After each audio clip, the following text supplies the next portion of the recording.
Yes, VD. Satheesan സർക്കാരിന്റെ ആദ്യ budget അവതരണം അത് കൃത്യം 9 മണിക്ക് തന്നെ നിയമസഭയിൽ തുടക്കമാകും. അതിനുള്ള ഒരുക്കങ്ങൾ പുരോഗമിക്കുന്നു. മുഖ്യമന്ത്രി അല്പസമയം കന്റോൺമെന്റ് ഹൌസിൽ നിന്ന് അദ്ദേഹം പുറത്തേക്ക് ഇറങ്ങുമെന്നാണ് പ്രതീക്ഷിക്കുന്നത്. നേരത്തെ ധനകാര്യ സെക്രട്ടറി അടക്കമുള്ള ഉദ്യോഗസ്ഥർ ബജറ്റ് രേഖകൾ അദ്ദേഹത്തിന് കൈമാറുകയൊക്കെ ചെയ്തിരുന്നപ്പോൾ ബജറ്റിൽ എന്തുണ്ടാകുമെന്നുള്ള പ്രതീക്ഷയാണ്. ബജറ്റിൽ എന്ത് നൽകാൻ കഴിയും, സാധാരണക്കാർക്കടക്കം വിവിധ മേഖലകൾക്ക് എന്ത് നൽകാൻ കഴിയും, സംസ്ഥാന സർക്കാരിന്റെ സാമ്പത്തിക സ്ഥിതിയൊക്കെ ജനങ്ങൾക്ക് മുൻപിലുണ്ട്. അപ്പോൾ ആ പരിമിതികൾക്കുള്ളിൽ നിന്നുകൊണ്ട് എന്താണ് ഈ ബജറ്റിൽ ഉണ്ടാവുക എന്നുള്ള പ്രതീക്ഷകളാണ് പങ്കുവെക്കുന്നത്. സേഫ് സെയിലാബ്ദിലേക്ക് പോകാം. സേഫ്, അപ്പോൾ ഒരു കാര്യം നമുക്ക് ഉറപ്പിച്ചു പറയാം, ജനങ്ങൾക്ക് മേൽ അധിക നികുതി ഭാരം ഏൽപ്പിക്കാൻ എന്തായാലും വി.ഡി. സതീശൻ സർക്കാരിന്റെ ആദ്യ ബജറ്റിലൂടെ ശ്രമിക്കില്ല എന്നുള്ള കാര്യമായിരിക്കണം. അതൊരുപക്ഷെ പലതരത്തിലുള്ള പരിമിതികളുണ്ട്, വലിയ തരത്തിലുള്ള പദ്ധതി പ്രഖ്യാപനങ്ങൾക്കുള്ള തടസ്സങ്ങളുണ്ട്. പക്ഷേ വലിയ നികുതി ഭാരം ജനങ്ങളിലേക്ക് എത്തില്ല. അതിനപ്പുറത്തേക്ക് ജനപ്രിയ പ്രഖ്യാപനങ്ങൾ കുറച്ചെങ്കിലും ഉണ്ടാകും. ജനങ്ങളെ തീർത്തും നിരാശപ്പെടുത്താൻ എന്തായാലും ഈ ആദ്യ ബജറ്റിലൂടെ തയ്യാറാവില്ല എന്ന് നമുക്ക് പ്രതീക്ഷിക്കാം.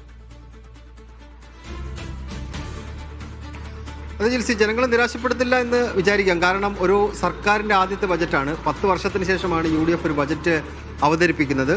സ്വാഭാവികമായിട്ടും ജനങ്ങളെ നിരാശപ്പെടുത്താത്ത ജനപ്രിയമായ ഒരു ബജറ്റ് വി.ഡി. സതീശൻ അവതരിപ്പിക്കുമെന്ന് നമുക്ക് കരുതാം. പക്ഷേ സംസ്ഥാനത്തിൻ്റെ സാമ്പത്തിക അവസ്ഥ അത്രയും ഭദ്രമല്ല എന്ന് ധവളപത്രത്തിലൂടെ തന്നെ UDF സർക്കാർ പറഞ്ഞു വെച്ചിട്ടുണ്ട്. എന്നിരുന്നാലും അപ്പോൾ ജിൽസി സൂചിപ്പിച്ച പോലെ തന്നെ ജനങ്ങൾക്ക് മേൽ അധിക ഭാരം എന്തായാലും കൂടുതൽ അടിച്ചേൽപ്പിക്കില്ല എന്ന് വിചാരിക്കണം. നമുക്ക് GST വന്നതിന് പിന്നാലെ നമുക്ക് വരുമാനം കണ്ടെത്താൻ വേണ്ടി, സംസ്ഥാനത്തിന് വരുമാനം കണ്ടെത്താൻ വേണ്ടി വളരെ പരിമിതമായ സൗകര്യങ്ങൾ മാത്രമേ ഉള്ളൂ. ചില ലോട്ടറിക്ക്, അതുപോലെ തന്നെ മദ്യത്തിന്, ഭൂമിക്ക്, ഇതിലൂടെയൊക്കെ വേണം നമുക്ക് പണം കണ്ടെത്താൻ. ഇതിനകത്ത് ചില വിഷയങ്ങളിൽ കൈവെക്കാതെ മുന്നോട്ട് പോകാനും കഴിയില്ല.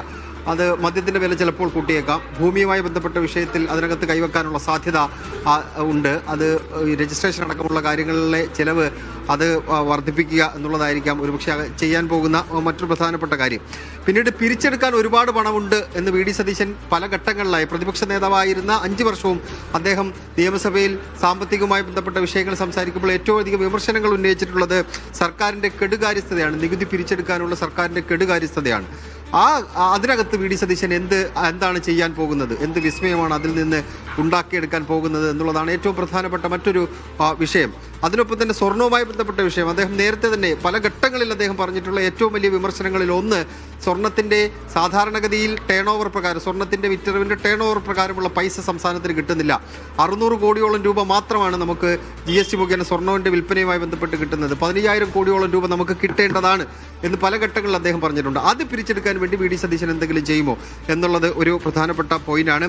IGST പിരിച്ചെടുക്കുന്നതിൽ ചില വീഴ്ചകൾ വരുത്തിയത് കൊണ്ട് 25,000 കോടി രൂപ അങ്ങനെ കിട്ടാനുണ്ടെന്ന് അദ്ദേഹം സൂചിപ്പിച്ചിട്ടുണ്ട്. അത് പിരിച്ചെടുക്കാൻ വേണ്ടി എന്ത് ചെയ്യും എന്നുള്ളത് ഒരു പ്രധാനപ്പെട്ട കാര്യമായി നമ്മൾ നോക്കിക്കാണേണ്ടിയിരിക്കുന്നു. പിന്നീട് അതിവേഗ റെയിൽ കോറിഡോറിന് പണം നീക്കി വെക്കാനുള്ള സാധ്യതയുണ്ട്. അത് സംസ്ഥാന സർക്കാർ, വി.ഡി. സതീശൻ വന്ന ഉടനെ തന്നെ ആ നിലപാട് വ്യക്തമാണ്. സിൽവർ ലൈൻ പദ്ധതി ഉപേക്ഷിക്കുകയും ഒരു അതിവേഗ റെയിൽ കേരളത്തിന് വേണം എന്ന നിലപാട് സ്വീകരിക്കുകയും ചെയ്തു. അതിൻ്റെ പഠനത്തിന് വേണ്ടി ചിലപ്പോൾ ഒരു 100 കോടി രൂപയ്ക്ക് മാറ്റി വെച്ചേക്കാം എന്ന് കരുതാം. പിന്നീടുള്ളത് തിരുവനന്തപുരം അതുപോലെ തന്നെ കോഴിക്കോടും മെട്രോ, ലൈറ്റ് മെട്രോ, അതിൻ്റെ പദ്ധതി കഴിഞ്ഞ സർക്കാർ അതിനുവേണ്ടിയുള്ള പണം നീക്കി വെച്ചിരുന്നു. ഈ സർക്കാരിൻ്റെ അതിനോടുള്ള കാഴ്ചപ്പാട് എന്താണ് എന്നുള്ളത് നോക്കിക്കാണേണ്ടിയിരിക്കുന്നു. പിന്നീട് മിഷൻ സമുദ്ര എന്ന രീതിയിൽ ചില ആശയങ്ങൾ വി.ഡി. സതീശൻ പല ഘട്ടങ്ങളിൽ പങ്കുവച്ചിട്ടുണ്ട്. അത് പോർട്ടുമായി ബന്ധപ്പെട്ടിട്ടാണ് അദ്ദേഹം ആ ആശയം പങ്കുവച്ചിട്ടുള്ളത്.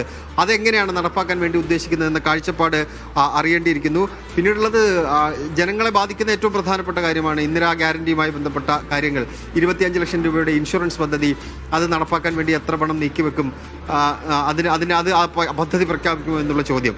പിന്നീടുള്ളത് കഴിഞ്ഞ സർക്കാരിൻ്റെ കാലങ്ങളിൽ, കഴിഞ്ഞ സർക്കാർ മീൻസ് UDF സർക്കാരിൻ്റെ കാലങ്ങളിൽ അവർ ഏറ്റവും അധികം വിമർശനം കേട്ടിട്ടുള്ളത് ക്ഷേമ പെൻഷനുമായി ബന്ധപ്പെട്ടാണ്.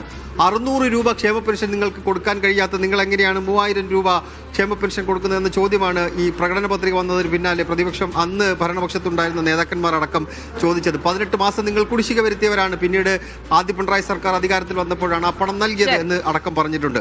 ആ ക്ഷേമ പെൻഷൻ 100 രൂപയെങ്കിലും വർദ്ധിപ്പിക്കാൻ വേണ്ടി വി.ഡി. സതീശൻ തയ്യാറാകുമോ എന്നുള്ള ചോദ്യം നിലനിൽക്കുന്നുണ്ട്. അങ്ങനെ പലതരത്തിലുള്ള ചോദ്യങ്ങൾക്കുള്ള ഉത്തരം കിട്ടേണ്ടിയിരിക്കുന്നു. എന്തായാലും 9 മണിക്ക് ബജറ്റ് അവതരണം ആരംഭിക്കും. അപ്പോൾ ആ ചോദ്യങ്ങൾക്കുള്ള ഉത്തരമൊക്കെ 9 മണിയോടുകൂടെ തന്നെ നമുക്ക് ലഭിക്കുന്നുണ്ട്. അപ്പോൾ പലതരത്തിലുള്ള പ്രതീക്ഷകൾ, അതിനപ്പുറത്ത് വലിയ ആശങ്കകളൊക്കെ നിലനിൽക്കുന്ന ഒരു അന്തരീക്ഷത്തിൽ കൂടിയാണ് ഇപ്പോഴത്തെ ഒരു ബജറ്റ് അവതരണം എന്ന് പ്രത്യേകം എടുത്തു പറയണം. ബജറ്റുമായി ബന്ധപ്പെട്ട റിപ്പോർട്ടുകളിലേക്ക് വരാം.